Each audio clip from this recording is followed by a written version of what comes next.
I know y'all are pumped about it, and I am too. What is this?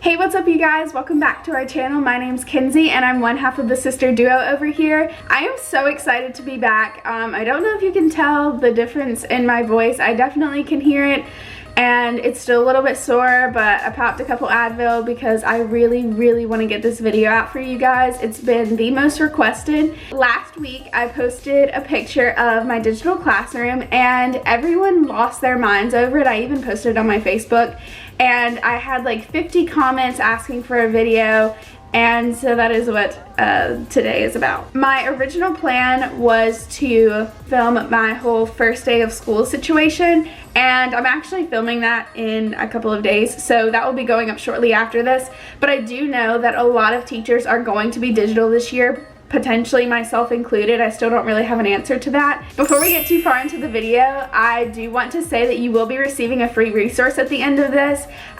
This resource is something that people have commented on in the past when I set up my classroom. It is something that they commented on again when they saw my digital classroom, so I am going to be offering it to you free today. Also, by the time this video is posted, most likely we will have reached 2,000 subscribers. We are literally like 12 people away from 2,000, so I'm not going to announce the giveaway at this point in time, but I do anticipate to be doing so in the next video. Thank you so much, and let's just go ahead and get right on into this video because I know y'all are pumped about it, and I am too. What is this? I know y'all are pumped about it, and I am too, so let's head over to the desk. Alright, so we've moved over to my desk. So what you should be seeing is my digital classroom. It is so cute. Definitely by far my favorite thing I've created, I think. And while it doesn't accurately depict what my classroom looks like, and I'll talk about that in a second of how you can actually do that, it does accurately represent my personality and my ultimate desires as a teacher. Up top you'll find some really cute string lights with these growth mindset posters behind. Keep your eyes on those. Off to the side you'll see a Mac because I'm a Mac Apple girl at heart, and those computers in school don't even compare to my beautiful Mac. And then down below you'll see some Polaroid pictures that are actually of me and my friends and my family. And then right dead center, you'll see this whiteboard that says welcome to English with my little Bitmoji. Everything that you see me put in this classroom and everything that I hope that you put in your digital classroom has a purpose. Everything needs to be really intentional because students are coming to this place, this digital place, to find resources, to be anchored to something, and if you have a bunch of materials that have no rhyme, reason, or purpose, it's going to really confuse children, just as a very busy and cluttered classroom would. Alright, so before we go any further, I do want to give a brief disclaimer. So the classroom that I'm going to set up is not going to look anything like mine. Mine took hours because I was very meticulous in the things that I wanted to put in there, and I was trying to find those things. But I am going to be giving you the steps and resources to create that dream classroom. Alright, so what you're going to do is something that I've already done, which would be to click File, New Presentation. So that's where I'm going to just jump over here. So with your new presentation, you can go ahead and name it if you want to. I'm naming mine Digital Classroom. Yeah, I guess I'll just name mine Digital Classroom. Once you've set up your presentation, you're going to click Background. This is where you're going to want to begin, and click Choose Image. Now, over here you can do a Google image search for an image. You can have your Google Drive pop up, personal photos, URL, you know, so on and so forth. Let's not set up my camera today. So what I want you to do is click on Google image search and search for background, wall and floor. What's spelled today? Wall and floor. So you're going to see a whole bunch of different images pop up, one of which is the one that I used. You also have this one, which gives you more space, but just know that some of your images will look weird if they don't have that same orientation for the side walls. There are infinite possibilities, and this is my second tip to you, so let's just go ahead and pick this one. Insert. Done. Cool. So that is how you insert a background. Again, very simple. Hopefully you spend some time trying to find a background that really speaks to you. If you're interested in using a background that is actually your classroom, I know that I've had some questions about this and I personally wanted to do it, but my school is not open for me to do that. If you don't already have a picture and you are able to access your classroom, I would suggest going into your classroom and taking a few different shots of the front. This would really bring more life into your classroom. So I'm going to show you on the screen recording what that would look like if you're uploading it. So you would go to background, choose image, and then upload. All right, for the second part, I'm going to focus on adding larger images and sharing a resource with you. When I watched different videos on how to create a digital classroom, they instructed me to insert images from a Google image search as well. So I'm going to show you what that looks like if you're interested in that. So what you're going to do is click Insert, Image, search the web. Over here you would put transparent, you would put transparent background, and then you would put what you're looking for, transparent background lamp. And those things would pop up. The reason you want it to be a transparent background is because you don't want a white square in your picture. Here is the second disclaimer for you. The Google image search works in some senses, but I wasted so much time trying to find something that I knew existed, but this Google image search was not showing it for me. So we're gonna cancel that. But Clean PNG has hundreds of thousands of images and they're all free. So if I were to search for a chair, it has so many options and you can get really specific. You just click free download, and however your computer works, mine just drops it down and then I can throw it in there, but you would click free download.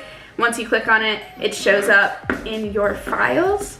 Inserting a whiteboard is super easy. You're gonna go to Insert, Shape, and then click the rectangle with regular hard corners. I'd play with the size. I played with the size of mine for probably 30 minutes. You're gonna wanna have a border to make it seem more legit. This border weight option right here, and click 4 pixels. So now what you're gonna do is start inserting your images. I'm going to click on one of my little posters. All of the growth mindset posters that you see in my classroom are going to be linked below in the YouTube description box. So if this is something you're interested in, it is a free resource that I'm giving to you. All you have to do to use it in your digital classroom is take a screenshot of it, so that way it's a smaller pixel size. Whatever posters you choose to put in your classroom will be super cute. All right, so like I said, this classroom's gonna look a little janky. We're not putting everything in there. I'm just showing you how to put things in there. But we are gonna insert a chair. I'm gonna scale it down, which you have to continue to scale as you add things. It's simple as that. The first thing we're gonna do when you're done putting all of your images where you want them is hyperlinking, so that way your students can be sent to the resources that you want them to. And then the second thing is I'm gonna show you how to insert your Bitmoji, which is a Chrome extension. If you haven't hyperlinked before, what that does is allows your students, without this really long URL sitting on your screen, to be able to click on something and it send them to another spot. So you're gonna click on your image. Let's say that you wanna send them to your YouTube channel. And you're gonna click on this little, looks like an infinity sign, and it says insert link. What you're gonna do here, so I have my YouTube pulled up and it has the playlist for each of their units, which is where the videos will be. Copy, apply. So what I would recommend as you're inserting these links is to have a slide before your classroom or even after your classroom that outlines where students need to click to go certain places. So what I'm gonna do is click on the whiteboard, click on the insert link, and then this is where I would copy and paste my Google Classroom link in there. The Bitmoji is a very finicky thing. So the Bitmoji is a Chrome extension. What that means is if you look up at the very top where my mouse is, you'll see this little thing. That's my Bitmoji. The Bitmoji Chrome extension is something that you have to add in. Once your Bitmoji extension is added, you're gonna have to log in. So for my teachers who don't know, To successfully log into Bitmoji, you have to have a Snapchat account. I have a Snapchat account that I do not use. Once you've set up that Snapchat account and you've created your Bitmoji, you can take a picture of yourself. It makes it look just like you. You can customize your little outfits and stuff. But you do want to always have that Snapchat app on your app. You don't want to just create it and then delete it, because you may want to make slight changes. Reading, there's mine reading, drag drop. You can just change it up.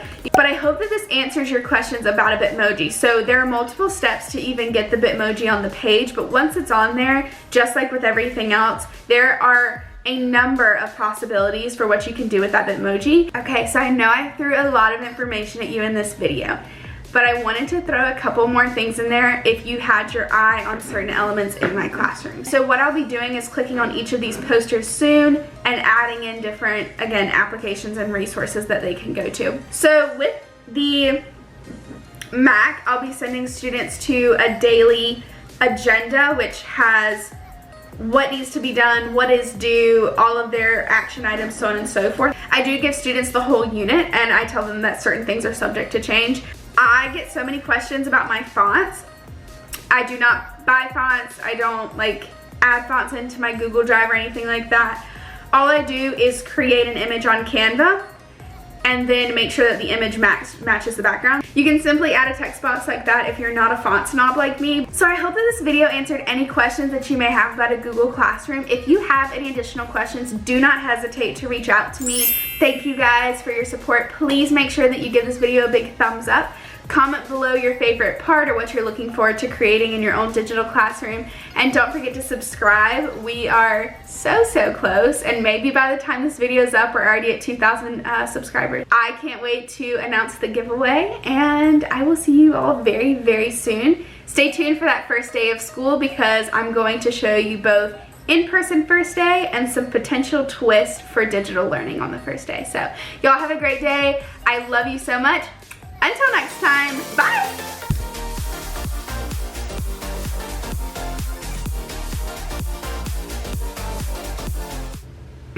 Oh my god.